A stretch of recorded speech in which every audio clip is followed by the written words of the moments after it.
Hi everybody, we're Rob and Leslie Hildebrand. Welcome to the Château de la Grifferaie. 3 years ago, we sold or mortgaged everything we had to buy this beautiful chateau. With the hope that we could create a special place of learning for young people to learn about their world and themselves. It's been an amazing adventure so far, with so much more to come. So come along with us as we wake this sleeping beauty and restore her to her former glory. Hi guys! Welcome back to the Château de la Grifferaie. Boy, we got a full episode for this week. This is our first week with Nobody at home. the house to ourselves, which has been amazing. The quietness and the stillness. Just a few months ago, you were also saying, "Oh, I miss everybody. It's so quiet. I can't wait till everybody's here." Well, we did that. That was great. But it's also nice. It's kind of like when you go on a trip. It's nice to go. It's nice to come home.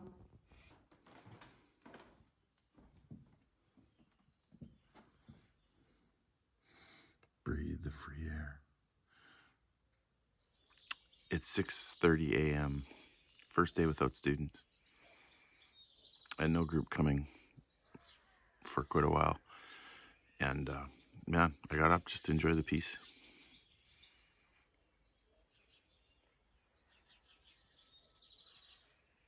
A lot of people are saying, hey, you should take some time off, and we would have liked to, but there's just, when you own a chateau, there's a lot of things to do. So you don't always get to just sit around as much as you'd like. Although we have had some time, which is good. You've had some time? I have not had time. A little. In the beginning, you had a couple days. So one of the things we really wanted to do was look at getting a piano for this beautiful room. We've been trying for, I don't know, a year or so, and there's always this and that, but we've never actually gone and looked at one yet. So we found one, and we'll take you on the journey of our chronicle to see if this could be our piano. So watch and enjoy. Hi everybody, it's an exciting day at the Chateau. Leslie and I are going to go look at a piano. Very exciting, and it's gonna go probably right here. Leslie and I are looking at it. She's trying to decide, I'll try not to trip while I'm backing up. She's trying to decide if it will fit in the room. And you are a bit nervous that it will not fit. Is that right, Les? It'll fit. The question is it the right size? Is it the right size? It's a big one. It's a half tail. So 2 meters 23, that's a solid 7 feet, 7 and a bit, and 1.5 meters wide. So we're thinking the back corner, and we're gonna go look at it. Come with us on this journey. Okay, so this is what it looks like on the ad. It's walnut. It looks like a beauty. Walnut finish. We've had them send us videos of how it sounds, and it needs to be tuned, and it's hard to hear tone when something's out of tune, but we'll do our best. Okay, Bella, tell us your decorating thoughts. Okay, so I love walnut. Walnut's great. Burl walnut is interesting. Like it wasn't my first pick, but it's an interesting thing. I do love the legs with the Prince of Wales feathers. The inside looks amazing.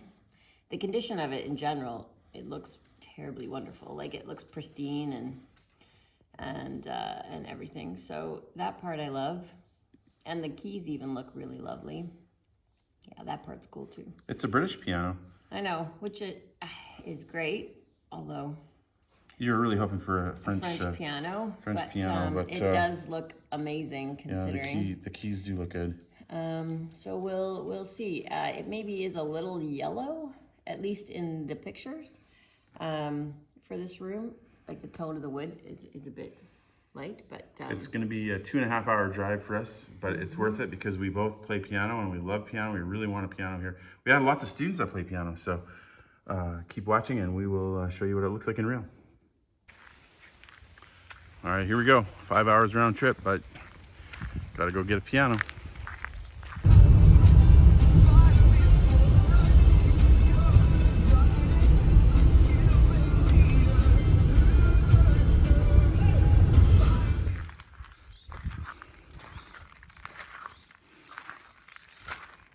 Hedge.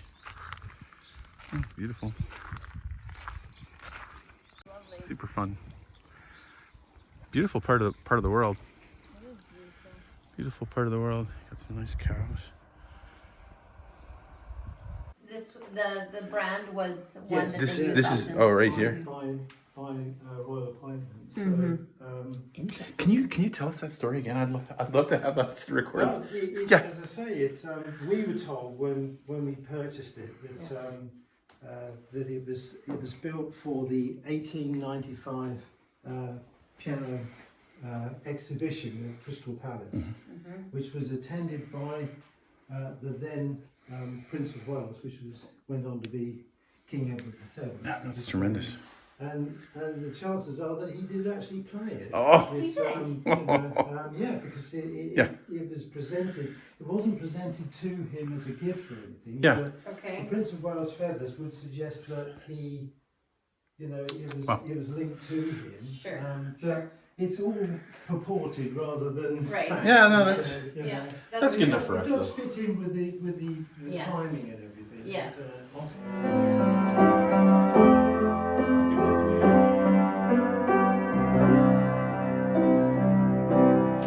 It's not for the video.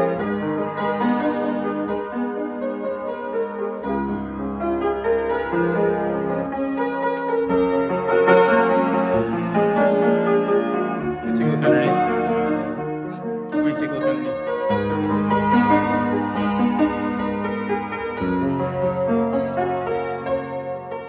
We've been Yeah. looking for a little while, Yeah. and we've been kind of going back and forth from North America. So now we're staying here longer, Full time. and so now it's time. I've missed. We had to get rid of our piano when we sold our house. So I know it's been sad. And, So anyways, So have you finished the chateau renovations and such? Oh, we'll never finish. We're putting our heads together. What do you think, Les? Do you like it? I do. Again, it's not what I had in mind originally, but it has the details that are interesting, right? Yeah. It still has the cool legs.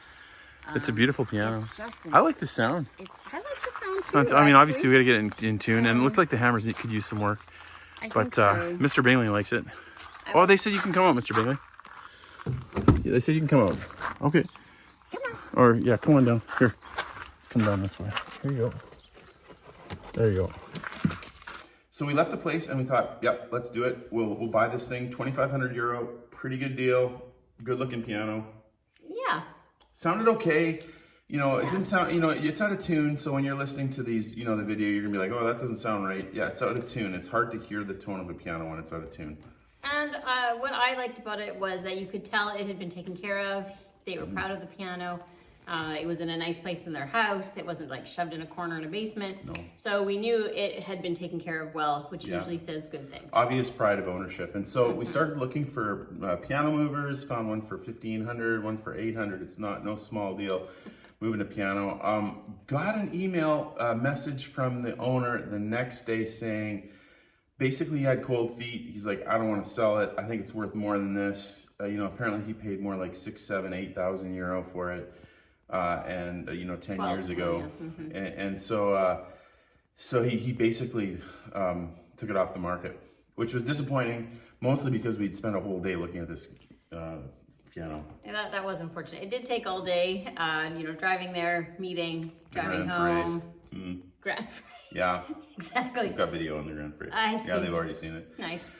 So we're disappointed, but you know, the sound was not that great. And it looked like $1 million, but it was kind of specifically walnut. So It was a we're walnut. okay is all this to say. I think it could have sounded great actually after it was tuned, but no, I wasn't completely convinced on what it looked like. I kind of had my brain on a French piano, so we'll see. So we've gone back to the marketplace and also Le Bon Coin. I'm probably saying that wrong. And we found a couple others. Now give a listen. We've already sent messages to them. One of them's for 500 euro. Another one's for 1,600 euro.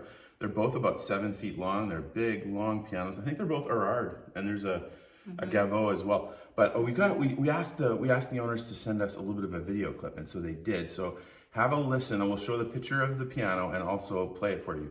Remember, some of these are out of tune, so it's going to be difficult to compare them. The first one's a bit out of tune. The second one is much better in tune. And so, you know, have a listen, tell us what you think in the comments, I guess.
All right, so our friends, Ian and Barb, were telling about this place, and they were saying it's the best place ever. Well, mostly Ian was saying it's the best place ever, so we're gonna check this out for some dinner on our way back from buying the piano.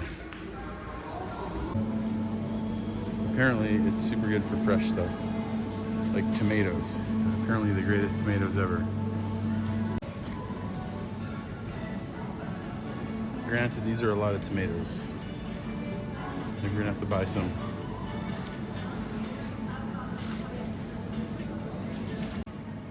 It's kind of cool that it's a bit of a rainforest through the vegetable aisle. I like that. And apparently, the cheese aisle is insane, apparently.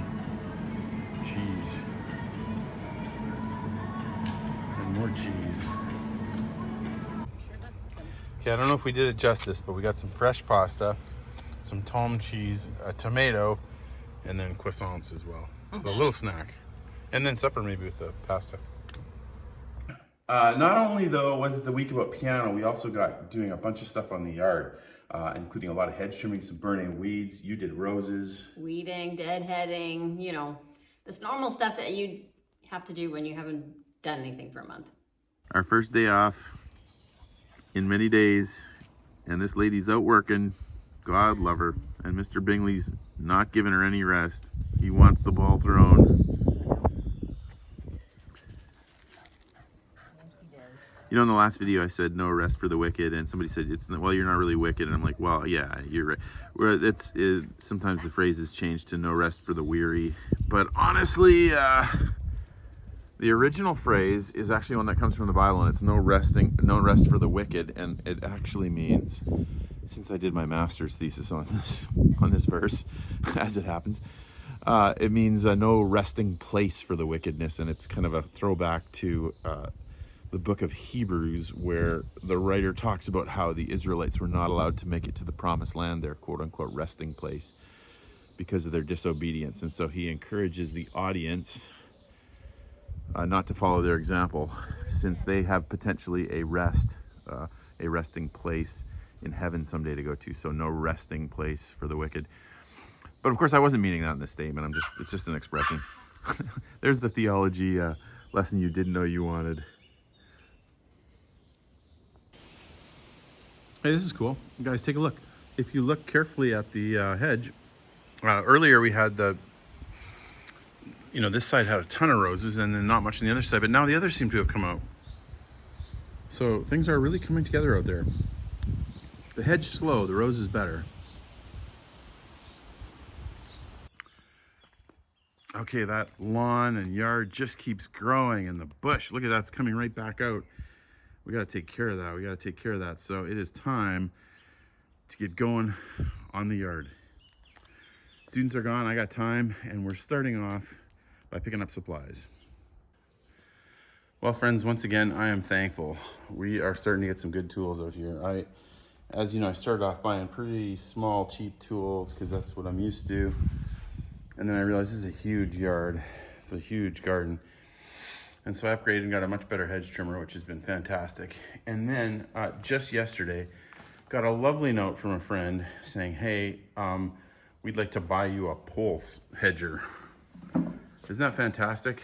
And I'm not sure, maybe just an act of kindness helping us out. Of course, I got all these big, huge hedges, and actually about a 1/4 mile of hedge on each side on the driveway that's quite tall. And so sometimes I get out on a ladder, which of course is slow because you got to haul the ladder around. But not only that, it's dangerous. I fell off last year and gave myself a pretty good cut. And so this is fantastic. I'll keep both feet on the ground and should be able to get her. So let's time for some more German music and time lapse. Es war einmal in einem kleinen Städtchen, da lebte ein Mädchen namens Barbara. Und diese Barbara war im ganzen Land für ihren abartig guten Rhabarberkuchen bekannt. Ja, man konnte sagen, dass Barbaras Rhabarberkuchen ohne Wenn und Aber gar eine geradezu magische Erfahrung war. Abracadabra, ja dieser Kuchen war geradezu bombastisch und die Nachfrage danach erstarkte drastisch. Barbara eröffnete noch im selben Jahr eine Bar und nannte sie Barbaras Rhabarberbar. In der Stadt gab es auch ein paar Barbaren, die hatten von Barbaras Rhabarberbar erfahren. Und da sie fortan jeden Tag bei Barbara waren, nannte man sie bald die Rhabarberbarbaren. In den Folgejahren ließen die Barbaren nach und nach ihr barbarisches Gebaren fahren. Sie waren, behauptete Barbara, fast noch sympathischer als Barbarpapa. Aber die Barbaren waren stark behaart und hatten alle einen struppigen Barbarenbart. Ja, nicht apart. Daraufhin schickte Barbara ihre Barbarenfreunde zum Barbarenbartbarbier. Der frisierte den Barbaren sogar den ganzen Kopf in seinem Barbarenbartbarbier. Barbershop, er war zwar ein fürchterlicher Laberkopf, aber der Bart war danach total tipptopp. Darauf luden die Barbaren ihren Bartbarbier fein nach getaner Arbeit noch in die Rhabarberbar ein. Da tranken sie dann gemeinsam an der Bar noch ein Bier, die Rhabarberbarbaren und der Bartbarbier. Und aßen dazu bar jeder Barbarei ein Stück Rhabarberkuchen. Ich glaube, es waren 2. Ja, da wurden sogar ganz harte Männer nahbar. Und das alles dank Barbaras Rhabarber. This thing's amazing. This has made so much difference, so much lighter. The reach is incredible. Super thankful.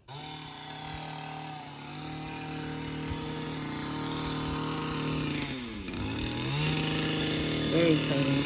I love a good hedge trimmer. Awesome. These are gonna look fantastic. And there's the bang. Hey, mister. A big, huge thank you to everyone that's helped us out with tools that we need for this crazy project and adventure. They have made a big difference.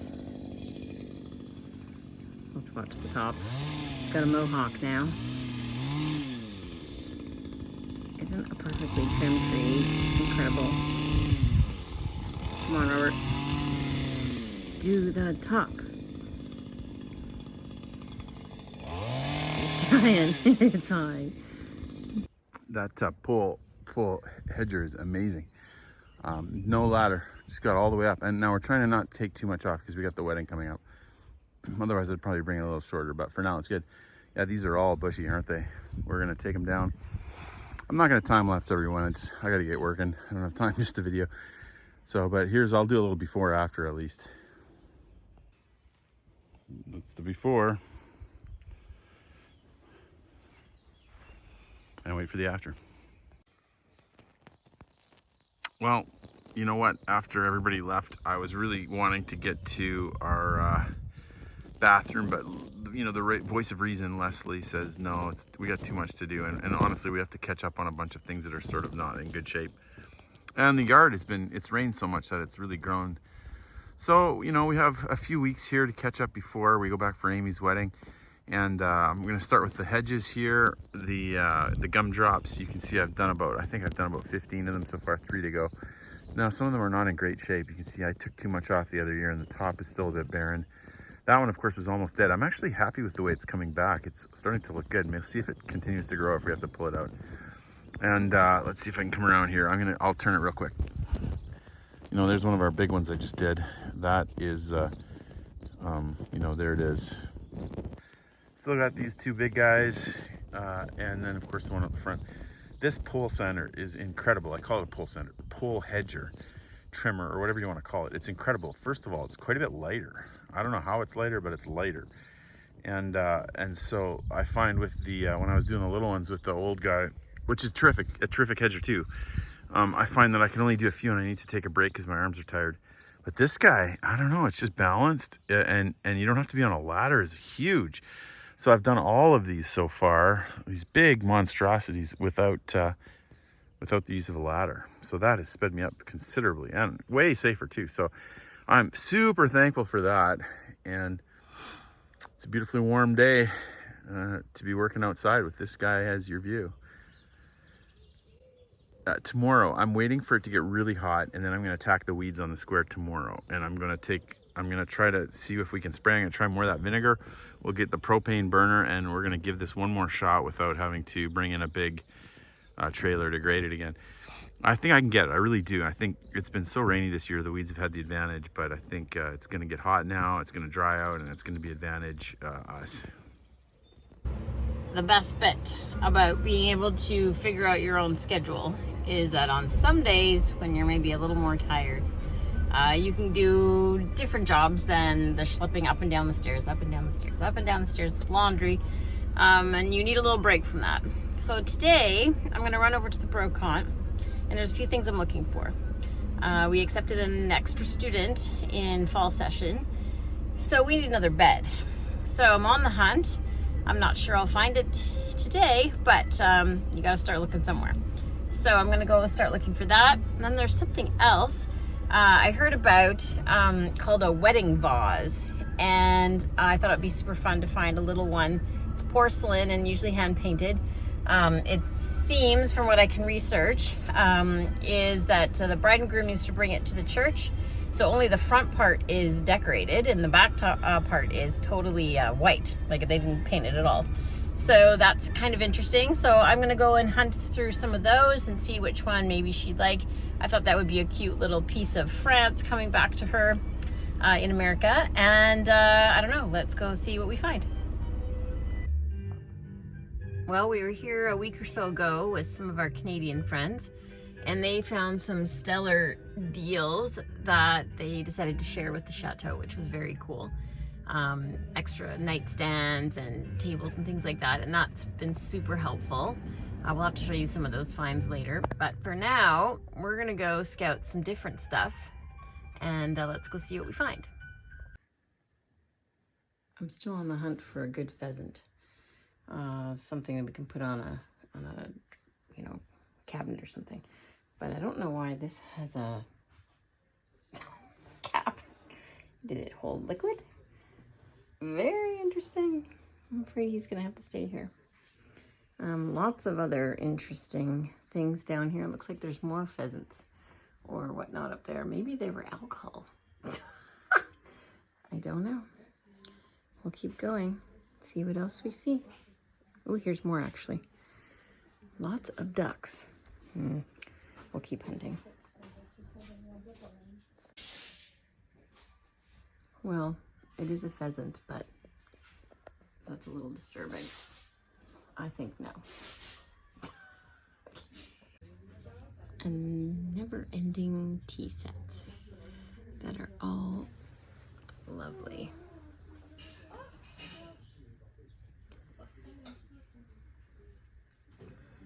And €15.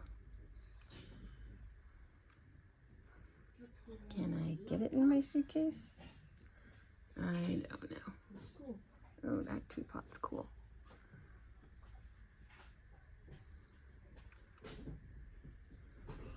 Pas de mère qui va vouloir te parler, je sens. Attends. Je regarde.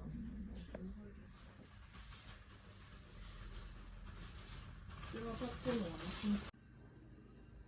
And never fear, there's armoires for everyone. Lots and lots to choose from. All different kinds. This is a particularly nice little commode or chest of drawers. Might have my eye on down the road. Some art. Always interesting. Some new, some old. Chairs. Ooh, a little desk. Cute. Ooh, pricey. Too pricey. Let's see if we can open it. Oh, it's nice inside. The leather's still good. Little drawers, super cute. But a little pricey for me. Okay. Oh, look at this one. This one's pretty too. Look at the detail. That's quite lovely. Ooh, big knobs on those drawers. Sheesh. And of course, a plethora of nightstands, because you can always use those for a million things.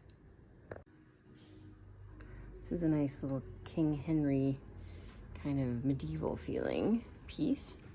Looks very nice because it's a counter in a kitchen. And check this out. Looks like a stool. But no, it's not. For those late night moments when you just can't hold it, apparently. And this looks like a nice piece, but I can't see inside. Again, it's a drop down of a nice little desk. But the stone looks good. Okay, well, it's dirty, but yeah, it's cool. Now for the real reason why we're here. Let's get looking at beds.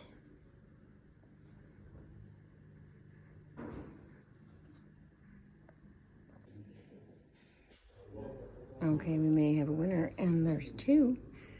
Now to find out the price. Ah, nuts. They just sold this afternoon. What a bummer. They'd have been so good in the daffodil room. Ugh, the hunt continues. No, these we could use. Well, you never know when you're gonna find something and when you're not gonna find something. Or when you find something and then it's sold. So, no luck today, but there's always another day for the Brocante. You also did a lot of work with laundry all week. Oh boy. Yeah. You know, so we took it out this year. We're actually gonna go pick it up. We'll see how it goes. Yes, that part was really nice. I took the advantage of having some of that out to be able to do some other things like mattress covers and pillow covers and extra blankets, and you know, there's never ending amounts of bedding. I am very grateful for this lady here who came all the way from Manitoba to help us out during these last couple weeks when we've had a different school here of students as guests, and it was great having her. She's such a hard worker, and it's been awesome having another set of hands that are so capable. Thanks, Kathy. We love you. Well, the cleanup continues. Just when you think you start to see the floor, another basket emerges. One full basket, another going up again. There's a bunch outside drying. I did a bunch of ironing. You know, we're getting there. Slow but sure. The house is getting cleaned up and it feels great. This year we're trying to experiment. After this session, we had a little time. So I decided to take out the laundry, at least the fitted sheets and duvet covers, out to a pressing dry cleaner kind of place. You know, I'm not sure it was a good deal or not. We'll continue to do our research. However, it's 5 or 6 days of my life that's back. However, again, there's still some laundry to do. So after 16 small gray towels aired out and washed, and single mattress covers, which I figured I may as well do that, and the pillow covers, seeing as we don't have to do sheets and duvets, so that's another 18 of those. And towels, everybody gets 2 towels each, so that's like 44 towels. And of course I left some of the main floor guests that have little nicer sheets. I left them at home to do. And you know, I was ironing, and I am very grateful for a mother who actually did iron our pillowcases every time she did laundry. And she was a great ironer, if that's a word, and I'm grateful that she showed me how to do it. I don't like doing 5 million sheets and duvet covers, but I am grateful that this time around, I don't have to do them all. Meanwhile, let's focus on the nice ones. Okay guys, time to get the weeds. I got the vinegar. I'm going with a bit of a heavier mix now because I don't want to waste it. This, by the way, is the vinegar with a higher acidity, so we'll see if this is more effective.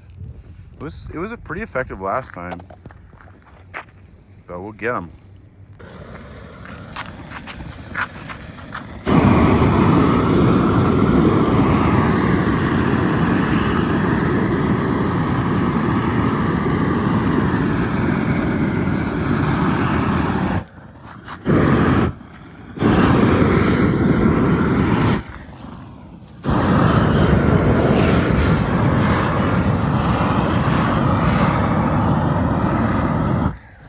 A lot more impressive in the shade because you can see the fire when it shoots out. Spent the morning with a flamethrower killing weeds, and you can definitely tell the difference, can't you? Can you tell the difference? Let me zoom in. You can see where the line is. The top part has not been done, the bottom part has been done. So again, this was a 2-step process. We got the high acidity vinegar out with the salt. And we were spraying, experimenting with the sprays yesterday, and we did all the big stuff. And today I'm getting the little stuff. So we'll see how long it takes to take this square. It's a big square. I would estimate that I've done about a quarter of the square, and it took a few hours. So maybe a long day you could get it done. I did have one good thought, like maybe you're sitting there thinking this is impossible. And it is going to be tough. Obviously someday we'll probably have some type of grader which will go much faster, but until that happens, the spraying and the propane burner does work well. Maybe when we have students with us, now we make them help a little bit. They do dishes and some things like that. Recently I've been thinking maybe we should ask them to work 1 hour a day for chores. That wouldn't be too crazy, right? They're in class for 4 hours, 1 hour of work. Again, we don't have anyone paid. We're a completely non-profit, so it's trying really hard to keep prices down, and the way they could do that. And then honestly, you could have one student on just, weeding the square. They could spend 5 hours a week doing that out here, and we'd probably stay ahead of it. I don't know. There's solutions. We'll find one. One thing is for sure, I really like having a square. Like, I think it's worth, it took some work to get it to this, and it's going to take some work to keep it to this, but it's definitely worth it because it's absolutely beautiful, and it makes the chateau look great. It's a good upkeep, I think.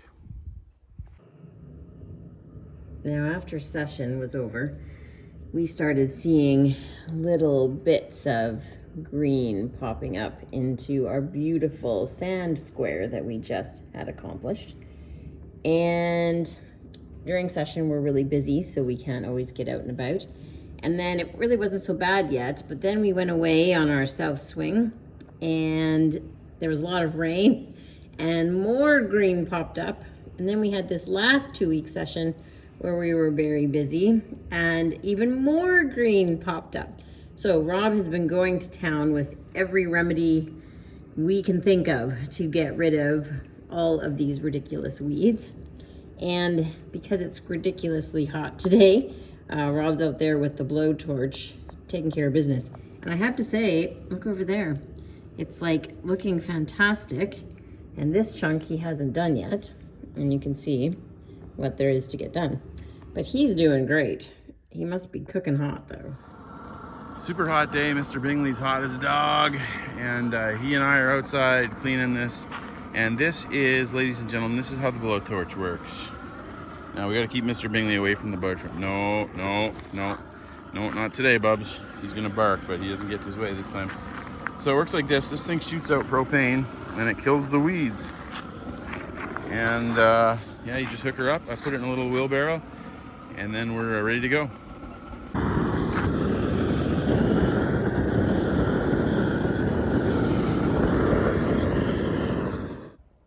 All right, it's going great. Look how good that looks. And you can definitely see where I haven't done yet, right? Huge difference. You got the green. Now, how long will it stay this way? That's the next question. Our group this year did a ton of singing and guitar playing and worship and music. And so we're gonna I bought a little cajon, give us a little drum. Should be good.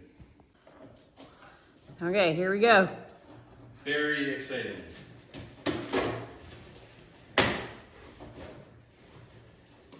Yeah, this is gonna be good.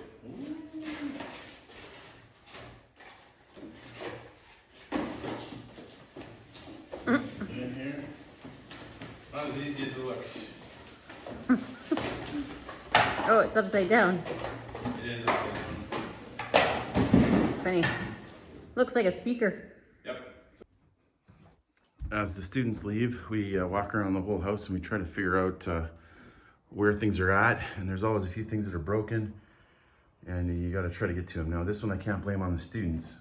This one, we have a leak in the drain here, and it's been there for a while, and you can see the students were showering, and so the water is leaking underneath and then running over the hardwood. So that's not good. I know that's not good, but what are you gonna do? You got students.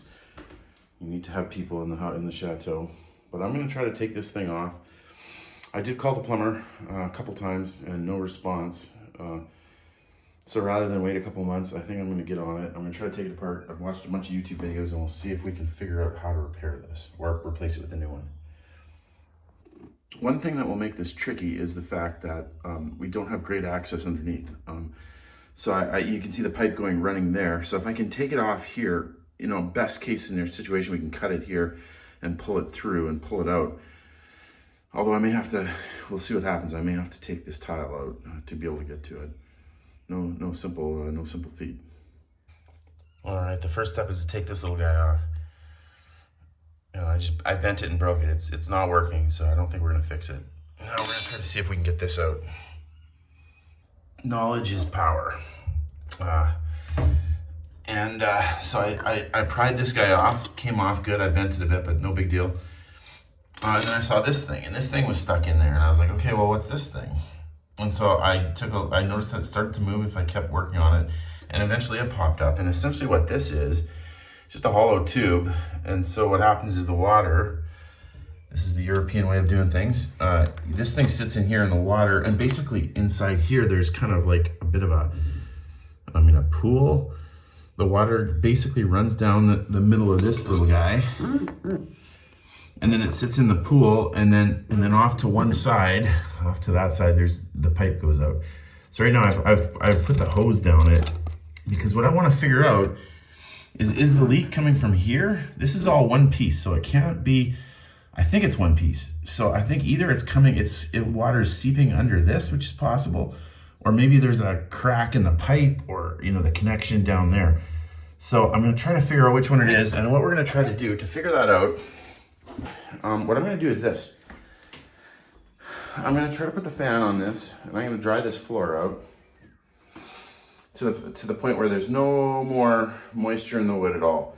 And we'll give it a few days, maybe a week. I don't know how long it's going to take. And then once it's completely dry, I'm going to run a bit of water, but I'm going to run it down into the pipe. And so the water will only go up to the bottom.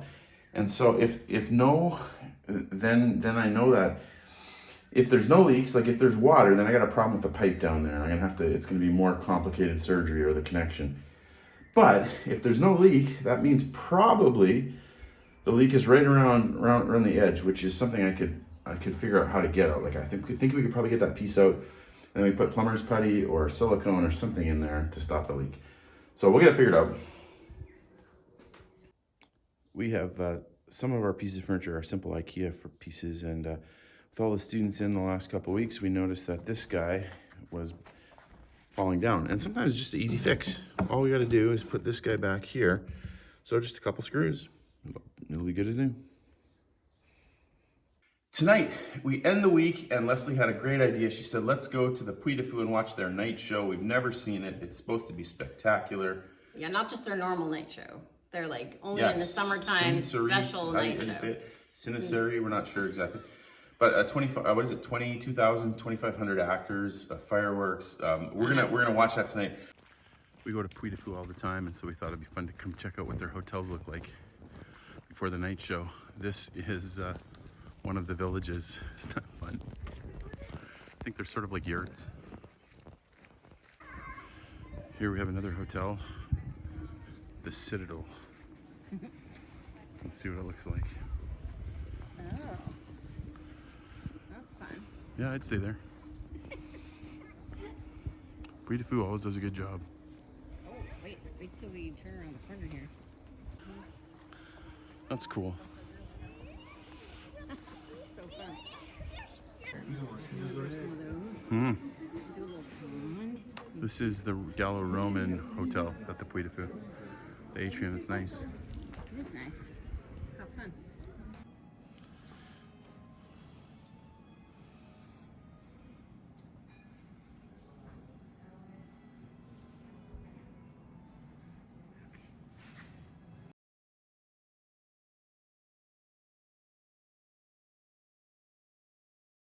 Okay, a little voiceover. Now, we love the Puy Du Fou. Every time we go there, we bring the students. It's incredible, all the different attractions and rides. You should definitely go to Puy Du Fou. Now, this night show was a little different. It was one big show, and the spectacle was incredible. Lots of people and lots of costumes. The setting's amazing. The story's a little slower, and honestly, I don't know that we'll go again. You get home at 2, there's a lot of walking. Yeah, it was kind of our first mediocre experience at Puy Du Fou, but again, Puy Du Fou in general, amazing. Here we go. Delise du Château. I got the terrine. Kathy's got the thon, the tuna. Yeah, and then Leslie's got what looks to be the winner. Egg with sweet potato. Wow, that's great. Ooh, fun. There we go. Are thankful for our friend Kathy. And the creme brulee. And then Leslie on the fondant, her classic. You bet. And then me, I went with the creme au jus today. So I'm kind of missing that creme brulee, I gotta be honest. Thanks for coming along. Come back next week and see which piano we bought, if we bought a piano. If we did. And lots more fun at the Château de Grifferaie. See you later, guys.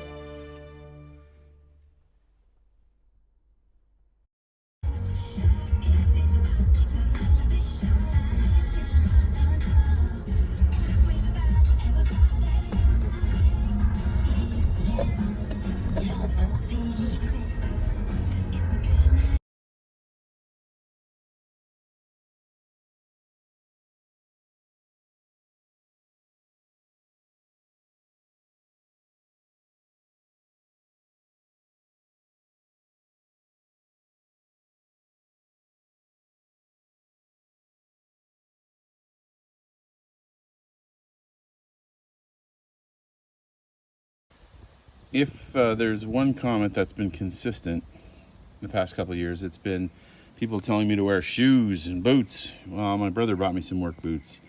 My brother Tim bought me some work boots about a year or so ago, and I don't wear them much, but I'm going to try to start wearing them a little bit more. Will it help? We'll see.